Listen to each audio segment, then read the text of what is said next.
성경 로마서 5장입니다.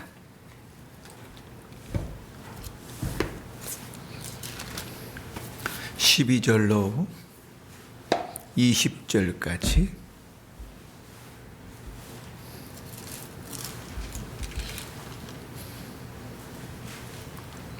찾으셔서 저와 여러분이 한 절씩 교독합니다.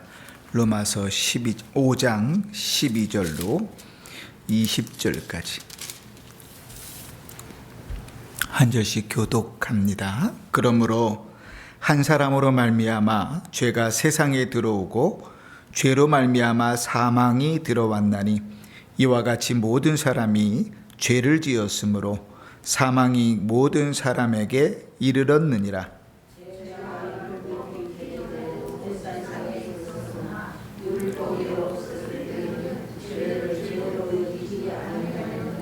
그러나 아담으로부터 모세까지 아담의 범죄와 같은 죄를 짓지 아니한 자들까지도 사망이 왕노릇하였나니 아담은 오실자의 모형이라.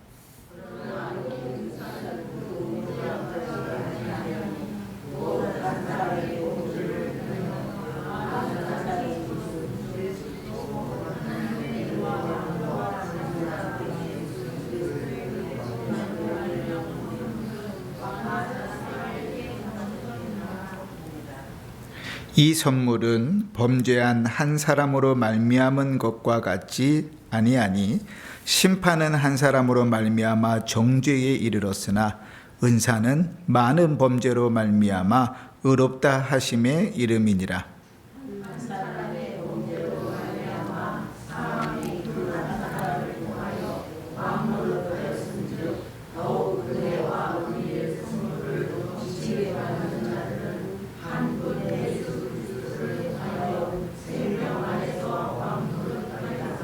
그런즉 한 범죄로 많은 사람이 정죄에 이른 것 같이 한 의로운 행위로 말미암아 많은 사람이 의롭다 하심을 받아 생명에 이르렀느니라.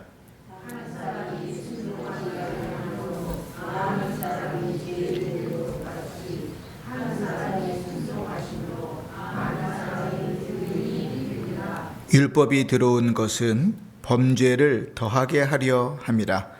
그러나 죄가 더한 곳에 은혜가 더욱 넘쳤나니 함께 읽습니다. 이는 죄가 사망 안에서 왕노릇한 것 같이 은혜도 또한 의로 말미암아 왕노릇하여 우리 주 예수 그리스도로 말미암아 영생에 이르게 하려 함이라. 아멘. 우리가 지난주에 죄에 대해서 함께 살펴봤죠. 왜 우리가 사는 삶이 행복하지 않은가? 왜 이렇게 힘든가? 왜 이렇게 어려운가? 왜 이렇게 고단가?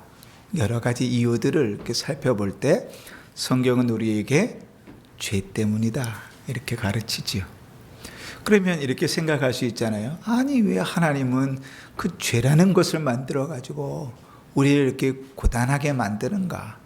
힘들게 만드는가? 이왕 만들어 놓고 살게 할 것을 좋고 편하게 살게 만들어 놓지 왜 이렇게 힘들게 만들어 놓는가? 그럴 때 하나님 원래 그렇게 안 만드셨다. 그지? 그런데 누가 하나님 피조물인 인간이 스스로 그렇게 되었다. 이런 거죠. 자, 그 죄에 대해서 우리가 살펴봤고 오늘은 그러면 소망이 없는가? 망가진 대로 그대로 갖다 버려야 되는가? 그지?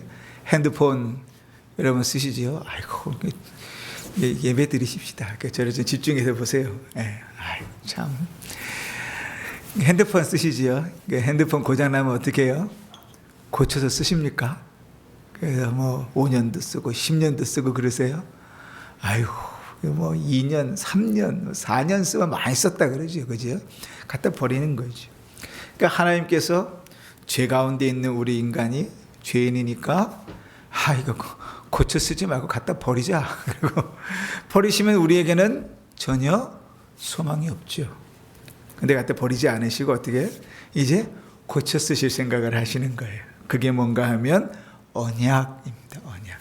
오늘 그리고 마지막 주에 두 번에 걸쳐서 언약에 대해서 우리가 함께 좀 살펴볼 거예요. 교재를 다 받으셨죠? 자, 1절을 같이 읽습니다. 천천히 의미를 좀 생각하면서 시작. 하나님과 피조물 사이에 간격이 너무 크기 때문에 비록 이성적 피조물들이 창조주이신 하나님께 마땅히 순종해야 할 의무가 있음에도 불구하고 오직 하나님 편에서 어떤 방식이든지 자발적으로 자신을 낮춰 주시지 않고는 하나님으로부터 복과 상급으로서 어떤 열매도 얻을 수 없다. 하나님은 이것을 언약의 방법으로 표현하시기를 기뻐하셨다. 아멘. 자, 하나님과 사람의 관계를 놓고 할 때 하나님은요, 우리를 배려해서 모든 것을 하십니다. 성경을 기록하신 것도 우리를 배려해서 하신 거예요. 우리 최인성 권사님 손주가 할머니는 왜 영어를 못해? 그런다는데 하나님께서 영어로 성경 다 기록해 놓으시고 최 권사님한테 은혜 받으십시오. 그러면 최 권사님 은혜 받으시겠어요? 뭐 힘들지요. 무슨 내용인지 알 수가 없으니까. 그지요? 그러나 하나님 우리를 배려하시는 거죠. 배려하셔서 우리가 이해할 수 있는 방법으로, 우리가 알아들을 수 있는 방법으로 성경을 기록하시고 하나님 그분의 뜻을 우리에게 알려주시는 것이죠. 그러니까 성경을 쭉 읽으면서 이해가 안 되는 부분들이 있어요? 아니요. 한국 사람이면, 한글을 배운 사람이면 누구나 다 이해할 수 있을 그런 성경의 내용들이 이렇게 기록되어져 있다고요. 그러나 우리가 그렇기 때문에 착각해요. 마치 우리가 하나님을 잘 아는 것처럼, 잘 알 것처럼 착각하고 살아요. 그러나 하나님과 우리의 사이는 뭐예요? 하늘과 땅 차이라고. 인간이 하나님을 이해할 수 있어요, 없어요? 없어요. 감히 이해할 수가 없어요. 어린아이들은 부모를 혹시 이해할 수 있을지 몰라요. 철이 너무 일찍 들었다든지, 그러면 혹시 부모의 마음을 헤아릴 수 있을지 몰라요. 그러나 창조된 사람은 하나님을 다 이해할 수 없어요. 하나님과 사람과의 관계가 너무 커요. 그래서 고린도전서에 보면 사람의 아주 지혜로움보다 하나님의 무식함이 훨씬 더 지혜롭다. 그지? 그 차이가 그렇게 난다고. 그러면 자, 사람이 하나님을 맞춰야 될까요? 하나님이 사람을 맞춰야 될까요? 그지? 아내하고 저하고 운동을 나가면 저는 보통 10분 걸으면 10분, 11분 이쪽 저쪽에 1km를 걷습니다. 그 정도는 걸어야 운동이 돼요. 우리 임 전사님하고 같이 걸으면 내가 잘 걸을 수 있을 것 같아.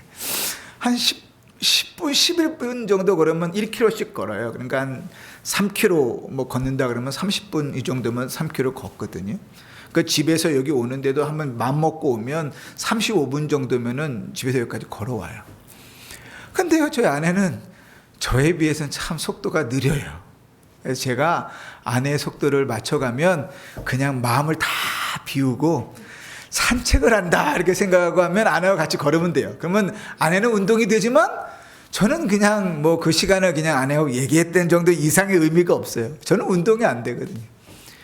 자, 그러면 둘이 같이 모처럼 운동을 하러 나갔습니다. 그러면 속도가 빠른 제가 아내한테 맞춰야 될까요? 속도가 느린 아내가 저한테 맞춰야 될까요?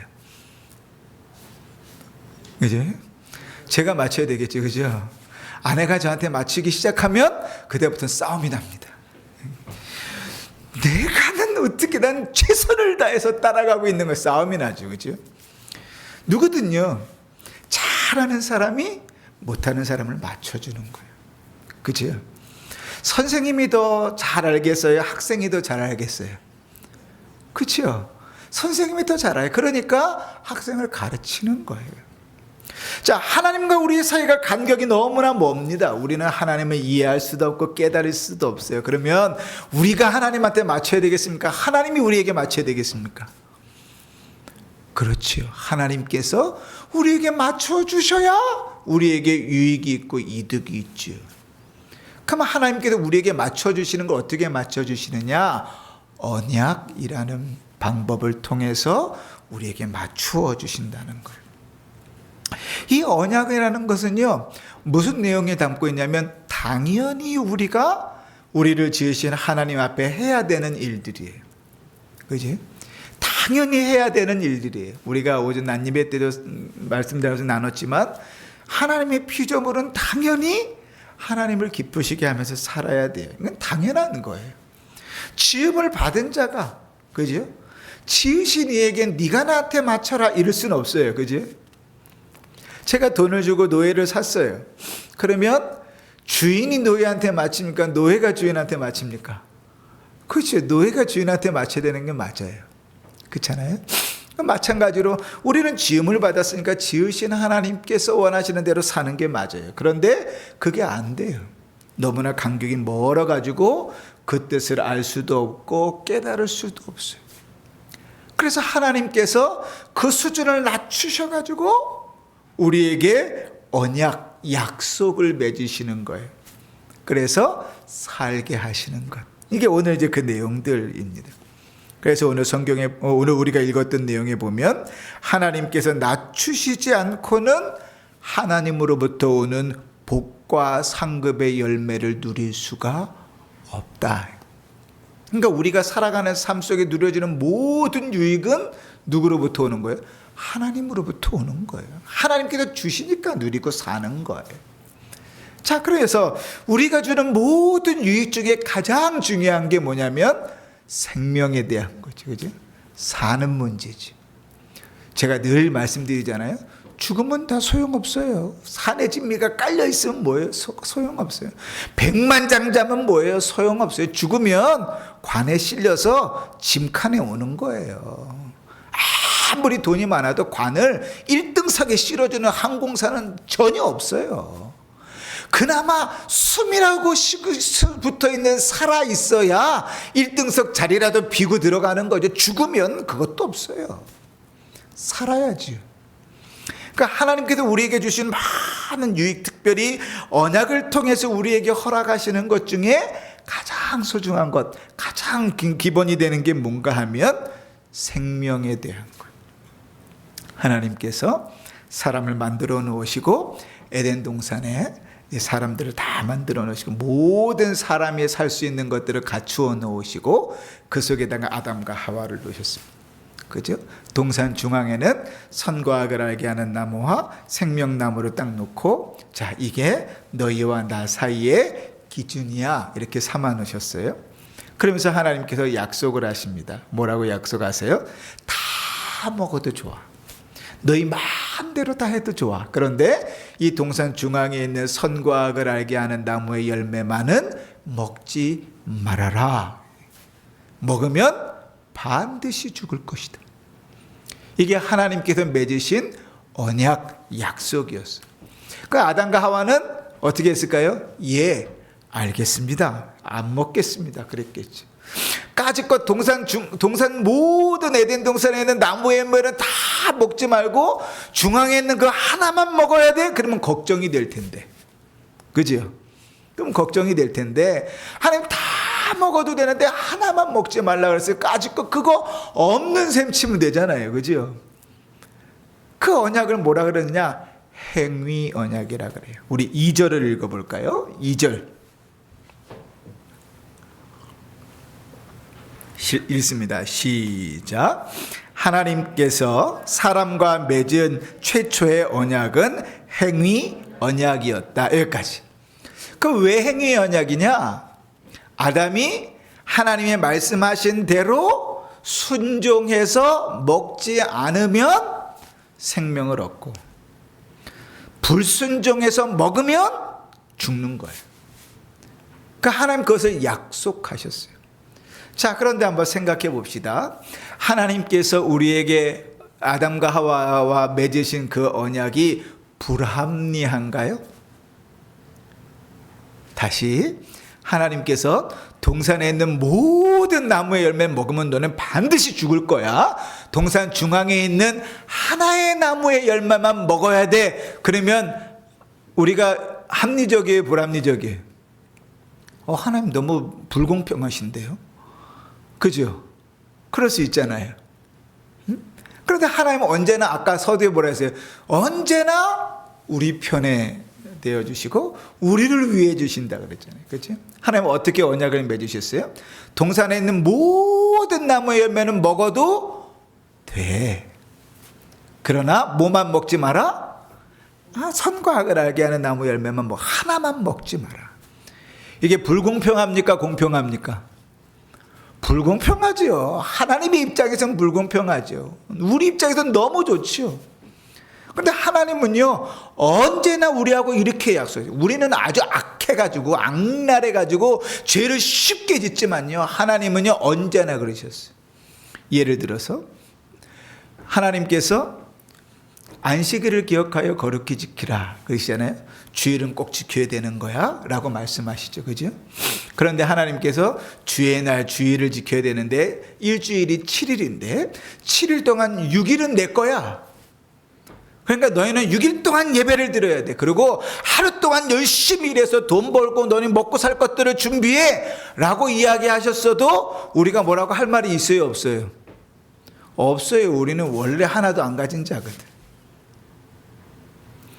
근데 하나님께서 6일 동안 예배하고 하루만 너를 위해서 일해라고 얘기하지 않으시고 6일 동안 너를 위하여 일하고 하루는 주의 날이니 주님을 위해서 드려라.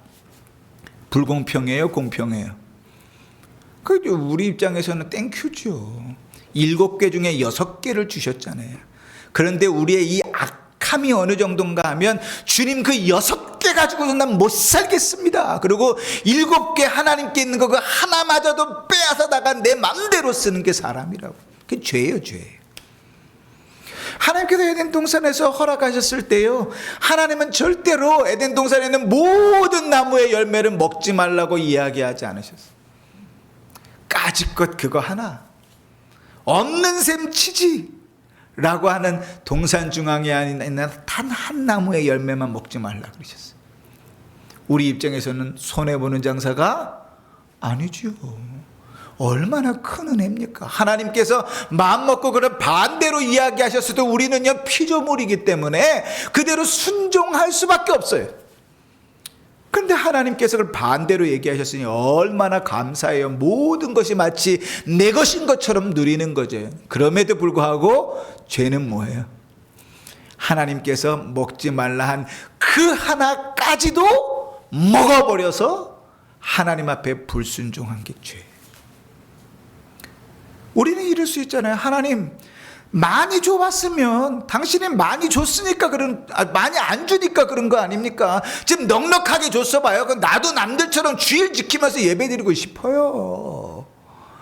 주님 나에게 건강하게 해줘봐요. 나도 졸지 않고 예배드리고 싶어요. 그럼 맨날 하나님한테 따지는 거예요. 당신이 얼마 주지 않으니까 그렇죠. 근데 이걸 딱 어디서 봤냐면 욥기서에서 봤어요. 사단이 그래요. 하나님 욥에게 많이 주셔서 그런 거예요. 그거 빼앗아가 보세요. 그러면 하나님 저주하고 원망할걸요. 딱 사단의 생각 사고방식이죠. 하나님의 언약은 뭐예요? 언제나 우리 편이셨어요. 언제나 우리를 위하고 언제나 우리에게 더 주시면 더 주셨지, 못 주셔서 마음이 상하시지 안 주신 적은 없어요. 그렇게 하나님께서 다 주시면서 에덴 동산에 있는 한 나무 열매만 먹지 말아라 이렇게 약속을 하셨어요. 그게 행위 언약이라 그래요. 무슨 행위인가? 아담과 하와가 먹지 않는 것으로 영생을 누리는 거예요. 생명을 누리는 거예요. 그래서 여러분, 아담과 하와가 지금까지 안 먹었다면 아마 우리는 이렇게 보진 않았을 거예요. 그죠? 에덴 동산에서 더 행복하게, 더 즐겁게 우리가 만났을지도 몰라요. 그러나 그 행위의 언약은 깨어져 버렸습니다. 불순종함으로 말이죠.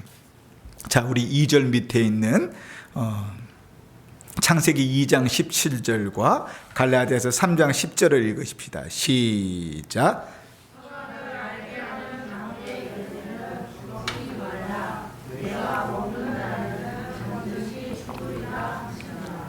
갈라디아서 3장 10절 시작. 무릇 율법의 행위에 속한 자들은 저주 아래에 있나니 기록된 바 누구든지 율법 책에 기록된 대로 모든 일을 항상 행하지 아니하는 자는 저주 아래에 있는 자라 하였습니다.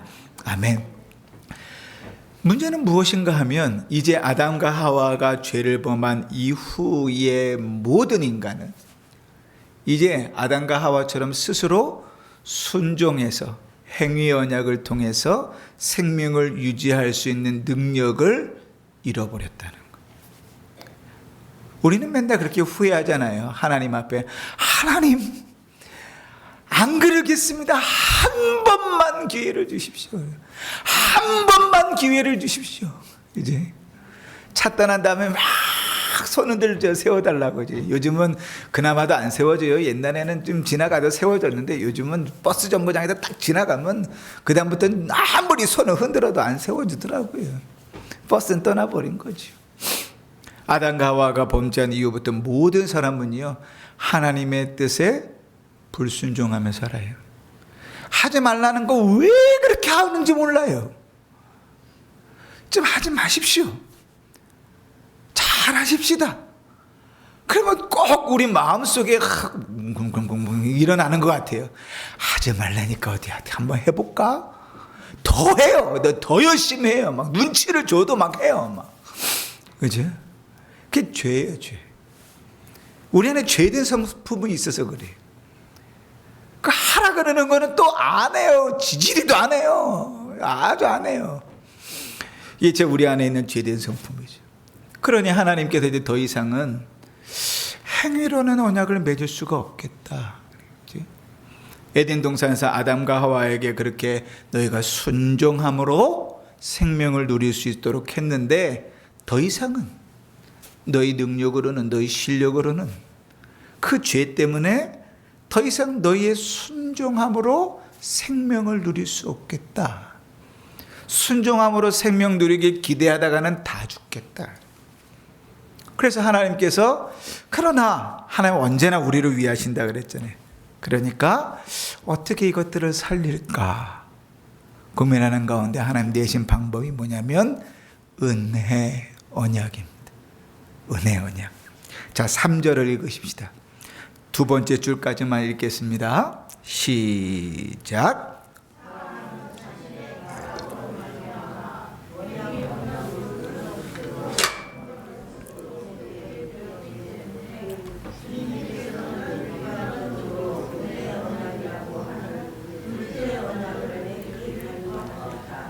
아멘. 우리가 아까 1절에서요. 하나님과 우리의 간격이 크다 그랬잖아요. 그죠? 그래서 우리가 누릴 수 있는 모든 것은 다 하나님 편에서 주셔야 되는 거라 그랬잖아요. 그러니까 사실 그런 의미에서 따지면 아담과 하와에게 주었던 행위 언약도 은혜 언약이에요. 은혜라는 것 안에 들어있어요. 그런데 이것을 굳이 행위 언약과 은혜 언약으로 나누는 이유는 우리 편에서 인간의 편에서 이해하기 쉬우려고. 아담과 하와는 아직 죄를 범하지 않았기 때문에 그들이 순종할 수 있는 능력이 있었지만 그 이후의 모든 사람들은 아담의 죄로 인하여 더 이상 스스로 순종할 능력이 없기 때문에 그거를 구별해 주시려고 은혜 언약이라는 말을 쓰는 거예요. 의미적으로는 전체가 다 은혜 언약입니다. 그런데 행위 언약하고 구별하려고 은혜 언약이라고 해요. 그러면 이 은혜 언약의 내용은 무엇인가? 우리 첫 번째 줄을 읽읍시다. 첫 번째 줄. 이 언약으로 시작. 이 언약으로 하나님은 죄인들에게 예수 그리스도를 통하여 생명과 구원을 값없이 주시되. 아까 우리가 언약이라는 것은 생명과 관계된 것이라 그랬잖아요. 근데 행위 언약으로는 더 이상 그 생명을 얻을 수가 없어요. 그러니까 하나님께서 이제 그 생명을 주시기로 마음을 먹으시는데 어떤 방법을 통해서 주시냐? 예수 그리스도라는 방법을 통해서 생명을 주시기로 한 거예요. 어려운 말은 아니죠. 우리가 얻는 거죠. 여기서 중요한 단어는 뭐냐면 예수 그리스도를 통하여 값없이 주시되, 이런 표현입니다. 값없이 주시되. 우리가 구원을 얻은 것은 대가를 치른 것인가요? 아니요. 값없이 얻은 거예요. 저는 참 이 부분이 하나님의 깊은 은혜이면서 좋은 선물이라고 생각합니다. 제가 여러분들에게, 여러분 자식들 사업에 성공하기 위해서요, 여러분들 신앙생활 열심히 하면, 예배 한 번도 안 빠지고 절대로 52주 예배 졸지 않으면 자식들이 부자 됩니다. 하나님 그렇게 말씀하셨다고 하면 여기 조는 사람 아무도 없을 거예요. 그 부모가요 그래요. 내 자신은 못 살아도 자식은 잘 돼야 되니까, 하나님께서 내가 예배 시간에 잠깐이라도 졸면 내 자식들이 망하지만 예배 시간에 52주 한 번도 안 졸면 내 자식들이 부자가 된다고 하면 아마 성냥개비를 이렇게 껴놔서라도 절대로 졸지 않을걸요. 그러나 하나님은 우리에게 그런 대가를 요구하시지 않으세요. 구원 얻는 데 있어서 우리에게 그런 대가를 요구하지 않으세요. 평생 동안에 3억 정도는 헌금을 해야 구원을 받아서 천국 문 앞에 들어갈 수 있어요. 천국 문 앞에서 베드로가 딱 지키고 있는데 딱 봐가지고 최영기 선생님 3억 넘게 헌금했네요. 들어가세요. 이러면 성경에 그렇게 기록되어 있다면 열심히 헌금할 거예요. 중세시대 때 그랬어요. 성경을 제대로 가르치지 않아가지고요, 성전을 짓는데, 성당을 짓는데 돈이 모자르니까 헌금을 끄집어 모으려고요. 너희가 연보하는 그 헌금이 연복에서 땅그랑 떨어지는 소리가 들리는 순간, 너희가 너희를 위하여 헌금했으면 너희 영혼이 천국으로 갈 것이고요, 죽은 사람이라 할지라도 너희 부모들이, 너희 자식들이 연옥에 있다가도 천국으로 벌떡 올라갈 것이라고 설교했어요. 그러니 개판이 됐어요, 동네가. 사람들이 막 술을 마시고 막 난리를 치고 살면서도 스스로 어떻게 이야기하냐면, 나는 내 엄마를 위하여, 내 아빠를 위하여 헌금했으니까 그 영혼이 천국 갔다고 기뻐한다. 그런 꼴이 있었어요, 중세시대에. 종교개혁이 왜 일어났냐면 그러는 것 끝에 일어난 거예요. 우리에게도 성경이 그렇게 가르친다면 아마 여러분들 먹을 거 안 먹고 헌금하실걸요? 그렇지 않겠어요? 근데 하나님께서 예배 시간에 꾸벅꾸벅 졸아도 너 지옥 간다고 얘기하지 않으시고요, 내가 내 믿음이 연약해서 헌금을 드리지 못해도 너 그러다 지옥 간다고 이야기하지 않으시고, 어떻게 구원 얻었다 그래요? 예수 그리스도를 통하여 값없이 구원 얻었다. 값없이. 얼마나 감사해요. 근데 우리의 악한 습성은요, 공짜로 얻으면, 거저 얻으면 그걸 어떻게 생각하냐면 우습게 생각해요. 우습게 생각해요. 그래서요, 거저 받은 것만 우습게 생각하는 게 아니라 주는 사람도 우습게 생각해요. 여러분 마트 가면 시식하는 데 있잖아요. 제가 요즘은 장을 좀 안 봐가지고 마트 시식 코너를 못 갔는데, 마트 가면 시식 코너 있잖아요. 그러면 그 시식 코너에서 이렇게 하나씩 먹어보잖아요. 그런데 가끔씩 보면 거기서 그 말도 안 되는 갑질하는 것들이 있어요. 그거 시식하는 거 먹어대면서 그거 하시는 분들까지 무시하는 것들이 있어요. 이건 것들이라 표현해야 돼요. 사람 취급하면 안 되니까. 이마하고 화가 나죠. 화가 나죠. 왜요? 공짜로 주니까 그것을 주는 사람도 우습게 보는 거예요. 우리 안에 있는 죄된 속성이죠. 하나님께서 자기 아들을 우리를 위하여 거저 보내시고 십자가에 못 박아 죽으셔서 우리에게 거저 구원하시니까 구원을 우습게 여겨요. 구원하시는 그 하나님도 우습게 여겨. 그렇게 되어서는 안 돼요. 그건 참 믿음이 어리거나 믿음이 없는 사람이죠. 적어도 내가 얻은 구원이 어떠한 것인 걸 안다면 그는 하나님 앞에 살아가는 자세 자체가 달라지지요. 주를 예배하는 그 자세 자체가 달라지지요. 그치? 그런데 왜 우리가 이렇게 우습게 여기는가? 어떤 사람들이 이야기한 것처럼 복음을 싸구려로 여기는가? 거저 주었기 때문에 그래. 거저였기 때문에. 아까 얘기한 것처럼 한 3억 정도 내고 구원을 사게 했으면 아마 지금 다 수첩에 계산하고 계셨을 거예요. 아, 내가 2억 8천만 원 했으니까 죽기 전에 2천은 더 해야지 구원을 받겠구나 계산하고 사실 거라고요. 그러나 하나님의 은혜는 우리에게 거저 주시는, 값없이 주시는 은혜다. 그렇지?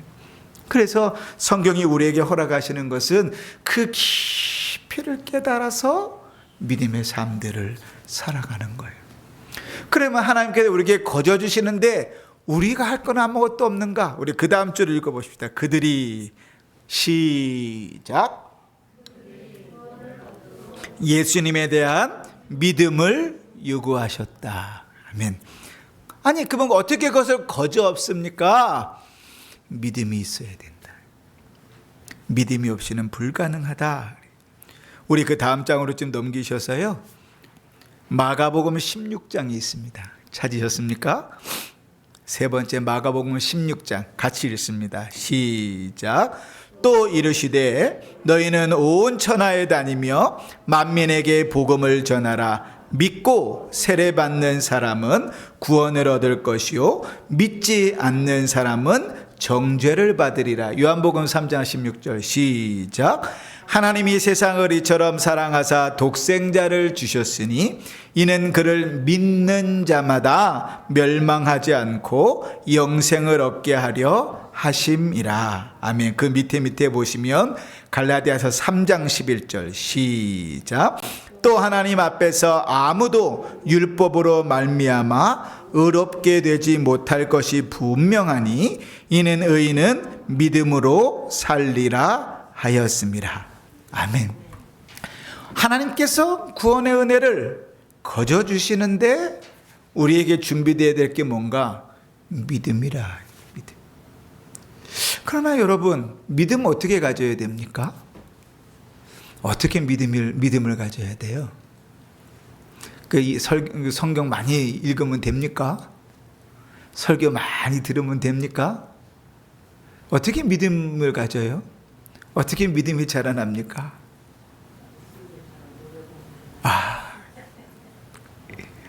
알면 내가 있죠. 그죠?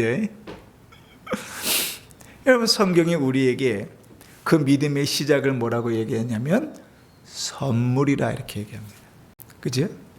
우리가 그 은혜로 인하여 믿음으로 말미암아 구원을 얻었나니 이는 너희에게서 난 것이 아니라 하나님의 선물이라. 행위에서 난 것이 아니니 누구든지 자랑하지 못하게 하려 함이라. 그러니까 믿음은 선물로 주시는 거구나. 그러니까 우리 안에 처음 주어지는 믿음은, 구원 얻는 믿음은 선물로 주시는 거예요. 자, 그래서 다시 뒷장으로 넘어가셔서 3절 있는데 밑에서 두 번째 줄, 세 번째 줄을 읽습니다. 밑에서 두 번째 줄 마지막 줄 있습니다. 그리고 시작.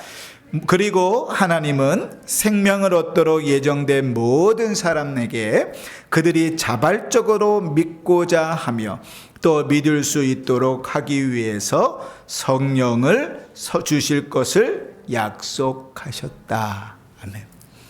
하나님께서 믿음을 우리에게 선물로 주시는데, 그건 이제 하나님 입장에서, 우리 입장에서 보면 마치 하나님의 선물로 주신 것을 내가 믿은 것처럼 생각할 수 있다고. 왜요?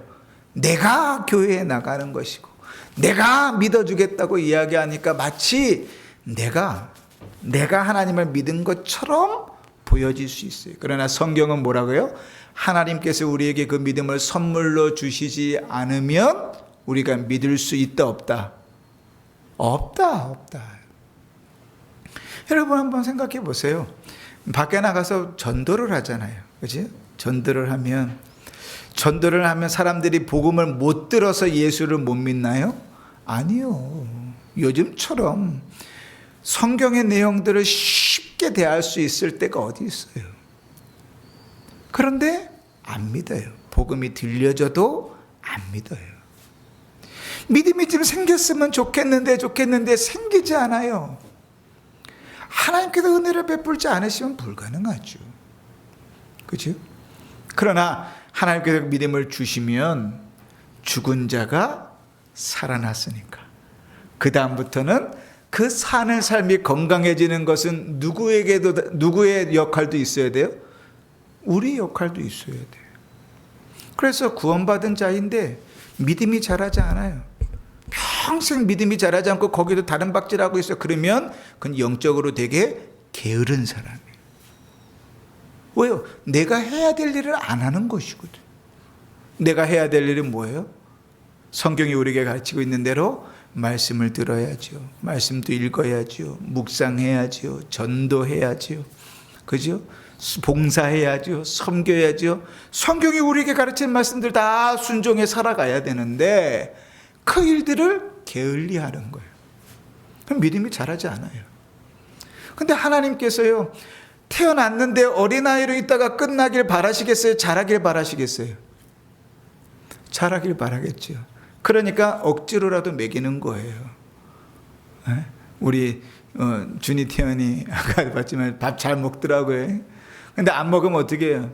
숟가락 들고 다니면서 입에다 갖다 집어넣어서라도 먹여야죠. 안 먹으니까 그래 뭐 네 몸 자라는 거고 네 건강인데 나하고는 상관없다. 굶어라 쌀 굳어서 좋다. 그런 부모 있어요? 한 명도 없어요. 억지로라도 먹인다고.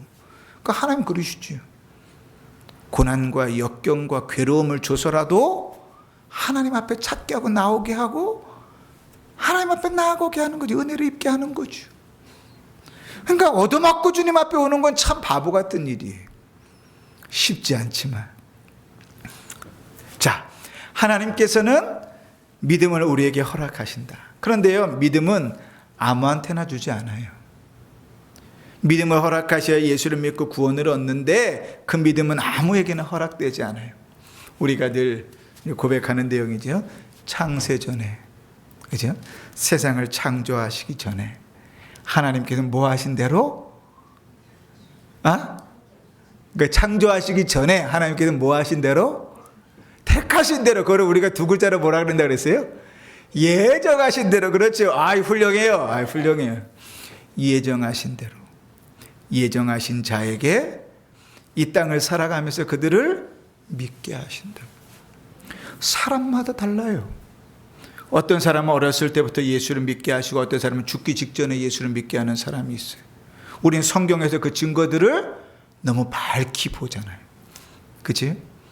어떤 사람은요, 어려서부터 예수 믿었는데 맨날 그 모양 그 꼴로 살아가다가 죽기 전에야 나그네 세월이 130년입니다. 그제서야 깨닫는 인생이 있고, 어떤 사람은 등장할 때부터 믿음이 어떻게 저렇게 좋을 수가 있어? 자기를 죽이겠다는데 하나님 앞에 들이십시오 하고 나가는 이삭 같은 사람도 있다고요. 그렇잖아요. 천차만별이에요. 그러나 인생 가운데서 하나님께서 그렇게 일해 가세요. 때가 되면 그를 믿게 하시고 그분의 계획하신 대로 그 일들을 이루어가게 하세요. 다음 주에 제가 아카데미 수련회가 있어서 가는데요, 매년 의도치 않게 강의를 맡게 돼가지고 올해도 이제 강의를 하나 맡는데 그 강의에 대한 주제가 그거예요. 예정교리에 대한 거예요. 제가 어저께까지 이 논문 마무리하느라고요, 머리가 터지는 줄 알았어요. 한 달 내내 아주 너무 힘들었어요. 그거 글도 안 쓰다가 쓰려니까요. 너무 힘들더라고요. 근데 그나마 너무 감사한 게 뭐냐면, 우리가 몇 주 동안 했죠. 작정, 예정, 그죠? 왜 신앙고백에서 이렇게 하니까요. 그래도 먼 일 같지 않아서 너무 좀 좋다, 위로가 되더라고요. 그 성도님들 이렇게 물어볼 때마다 척척 대답해 주니까 다음 주도 좀 괜찮겠다 싶은 생각이 좀 들기도 해요. 하나님께서 예정하신 자들에게, 택하신 자들에게 그 인생을 살아가는 동안에 하나님께서 그들이 자발적으로 믿도록 하신다. 이게 하나님의 은혜죠. 자발적으로 믿도록 하신다. 그리고 믿을 수 있도록 누가? 성령께서 도우신다.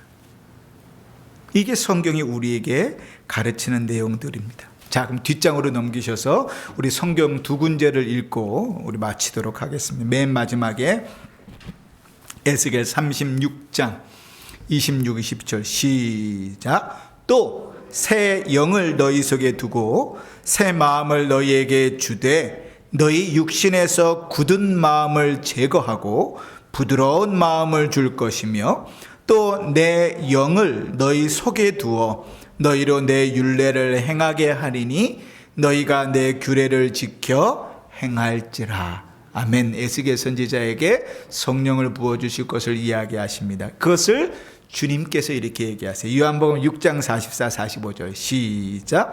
나를 보내신 아버지께서 이끌지 아니하시면 아무도 내게 올 수 없으니 오는 그를 내가 마지막 날에 다시 살리리라.